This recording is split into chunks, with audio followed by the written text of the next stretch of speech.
We are deeply concerned, of course, regarding the ongoing harassment and blockage of First Nations people attempting to cross the Canadian-United States border. These actions are, a violation of our inherent rights and a breach of, of course, the Jay Treaty, which guarantees that the free passage of First Nations peoples across the border.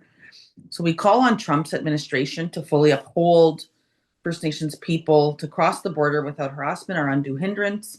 Border agents and ICE officials must be properly trained in recognizing and legitimizing tribal identifications, including status cards from here in Canada.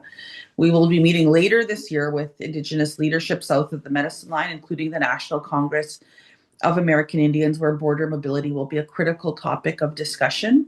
First Nations have, we do have long-standing rights to cross the Canada-US border and engage in trade as affirmed in Canada's Constitution, the United Nations Declaration on the Rights of Indigenous Peoples, and as protected under the Jay Treaty.